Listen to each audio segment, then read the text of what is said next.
Welcome to our channel. Today we how to connect to Netlify serverless from a VDS setup. Easy tutorial step by step clearly.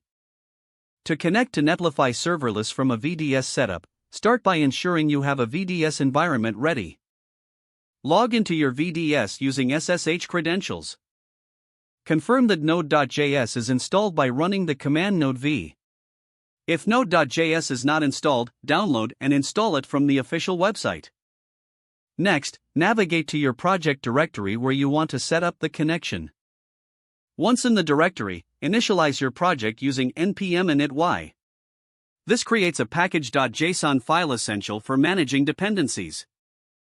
Now, install the Netlify CLI by executing the command npm install g netlify CLI. After the installation, log into your Netlify account using the command netlify login. Follow the prompts to authenticate and authorize your account. Once authenticated, create a new site on Netlify using Netlify Create. You will be asked to choose a team and a site name. Select the appropriate options and continue. Next, configure your site for serverless functions by creating a new directory named Functions. Inside the Functions directory, create a JavaScript file for your serverless function. For example, name it hello.js.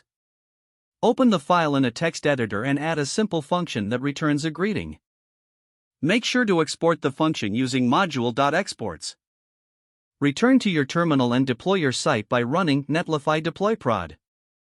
This command pushes your changes to Netlify servers. After deployment, note the URL provided for your live site. Test your serverless function by accessing the URL followed by /function/hello. You should see the greeting message displayed in your browser. Congratulations, you have successfully connected to Netlify serverless from your VDS setup. Now, you can enhance your application with more serverless functions.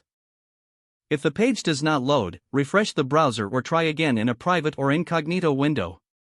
Make sure you are using the correct email address, then retype it carefully to avoid small typos. If your password is not accepted, use the reset option and create a new strong password you can remember. Check your spam folder for verification or security emails, then complete any requested confirmation steps. Don't forget to like this video and subscribe to our channel for more step-by-step tech guides.